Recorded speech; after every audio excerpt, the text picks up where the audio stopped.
Hello, this is Erin. Welcome back to Thrive Yoga Fit Transformational Coaching. So, I am completing my series on how to market a successful yoga retreat.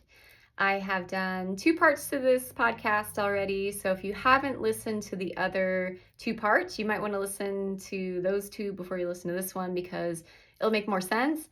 But if I just get to have you for a couple of minutes for this last installment, then that's cool too. So, leading yoga retreats, there's a lot more work that's involved than you might think. I think when people think about leading a yoga retreat, it starts as a thought like, oh, I enjoy yoga retreats.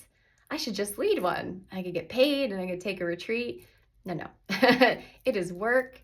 And even though there might be snippets depending on how you set it up, where you do get to enjoy the retreat or some of the services, it is very much that it's not about you, it's about everybody else and their experience. So if you can keep that in mind, you can still have a good time, right?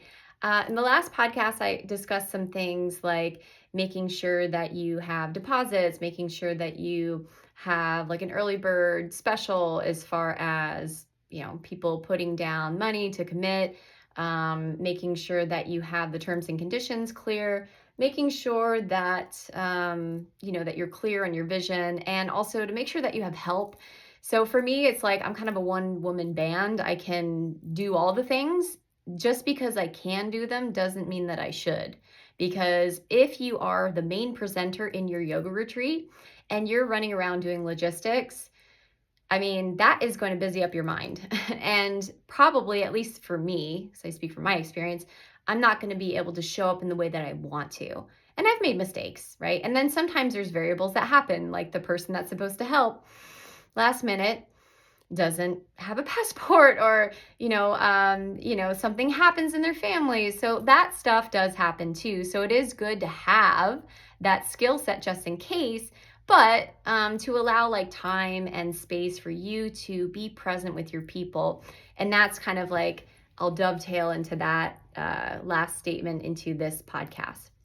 So part 3 of this is the important part, at least for me, running successful retreats and then having people sign up again and again, and then also having people look to me for other programs besides like a retreat or want to do personal work with me, is that I offer a lot of emotional support.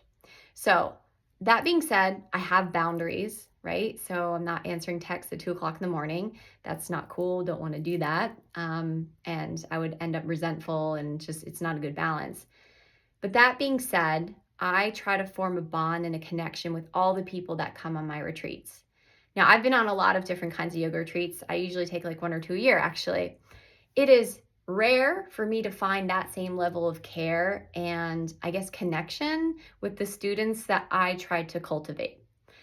One of the things that I do to help that bond is that I have like a 2-day course that people have to take before they travel overseas with me to make sure that they have basic communication and emotional regulation skills. Because you don't want to wait until you go overseas to find out that people don't have that there's sort of like a common sense or etiquette that people just, they weren't raised with that, or whatever the reason is, or they're, they do stonewalling, or they're hiding some sort of secret resentment, or they're jealous or whatever, and they just don't know how to handle that stuff. So feelings will happen, right? Variables happen. I'm taking a group to India, the land of variables. So, I'm prepared to think on my toes. I do have help when I'm there. I have other teachers that are coming in and supporting me. And this year, I feel like it's going to be the most successful just because the space that we got, all the organization, the prep work, I've been there back and forth quite a few times, but also I'm not teaching the whole thing. I'm not teaching the whole thing. I set up teachers. I'm teaching chunks and portions because I've recognized that the most important thing that I can offer my students when we go overseas is my presence. I want to have time with them between classes, going on little mini excursions, going on field trips, and like laugh with them, bond with them. Because for me, that's my favorite part about these things is, the exotic places, obviously, like India is my spiritual homeland, but bonding with the people like really makes the experience. And for me, that's the most valuable part. And I think for everybody else, it's like, yeah, I want to go to India. I want to do these things. Like the location does matter, but a close second would be like who you're going with. And, people want to be connected. This is a great way that you can make friends and, not just like superficial level friends, but the experiences that we have like bond us to where there's lots of people that have like, you know, really deep and meaningful friendships after my courses or after the retreats. And so I do that because one, well, I'm a coach, so I'm trained in that way. But two, like I create a safe space to help people open up and talk about what their inner experience is. And I give them a sort of vocabulary to be able to do that. So my next podcast is going to be about emotional fluency and literacy, but like you can facilitate that in little chunks. First and foremost, like as a facilitator, you doing that work, you being able to verbalize. It doesn't mean that you like pour out and wring out your entire heart in front of people, but like showing people what vulnerability looks like and that it is safe. And in real time, regulating yourself can be one of the most powerful lessons that you give, because otherwise it's just theory, right? It's just concept. And I think that people need to make sure it's okay to make mistakes, that like these tools, like what does the application actually look like? Because what you're doing is modeling the behavior, which is, for a lot of us, like our parents, they probably wanted to model particular behavior, but maybe they didn't. And then we grow up. I have a joke. It's like, I wasn't held as a baby enough, and like here we are. So I was, but it's a joke that I have. But these childhood experiences do have an impact on us in adulthood. And if we just pretend that they don't exist, it's like, yes, they do. And if you're with a group of people to where it's safe to like have those sort of like quirks and little things about you that maybe aren't perfect, what happens is the opposite of what the ego thinks. The ego thinks that, oh my God, I'm going to be rejected. Oh my God, these people aren't going to love me. Oh my God, they're going to realize like that I'm not worthy of love, or whatever the background crappy records we're playing. And what a lot of people find is that when they open up, it gives other people a chance to love them. So, the number one tip that I can give you if you are trying to lead a yoga retreat is to make sure you're doing that kind of work. If you don't know how or where to begin, it's a part of it. If we approach yoga from the 5 koshas, which I did a lovely interview with my teacher, Dinesh. I think it was a year ago. So if you look at my podcast, look up Dinesh, Dinesh.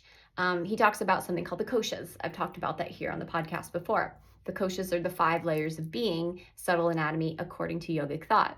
So we have the physical body, we have the energy body, we have the mind and emotion, we have the intellect and subconscious, and then we have the bliss. So it's Manomaya kosha, Pranamaya kosha, Anamaya kosha, Pranamaya kosha, Manomaya kosha, Vinyamaya kosha, and then Anandamaya kosha. So if you can hold space for, recognize, and help people to touch those different layers of their being, it is a special skill set. It will set you apart as a retreat leader, as a, coach, or maybe just like as a yogi. So if that is something that you're interested in, that is something that I teach, something I coach, and actually the new dates for my coach school have been released. It is January of next year, I believe the 17th to the 23rd. So if you're interested in working with me and becoming a certified coach, I will tell you it will enhance what you do as a yoga teacher. It will enhance your ability to lead retreats. It is one of the most invaluable things that I teach, and it will just enhance your life. So if you're interested in that, you can reach out to me, Erin at erincoach.com. In the meantime, I hope that you enjoyed this series on, marketing your yoga retreats, on kind of organizing them, creating a vision, and of course, having help and making sure that your people feel cared about, that you feel connection with them, that, dare I say, that there's love, right? There's different kinds of love, but like the love between like a spiritual group of people that are dedicated to their own growth. So So I think that's it for today. Though, if you are interested in going to Japan with me in November, reach out, Erin at erincoach.com. My Japanese is actually motto jouzu desu ne. So I'm getting my Japanese up to par in preparation for the trip, which is very exciting and fun. So if you're interested in coming to Japan and learning some of the language and getting into the culture, reach out to me. All right, thank you so much. Namaste.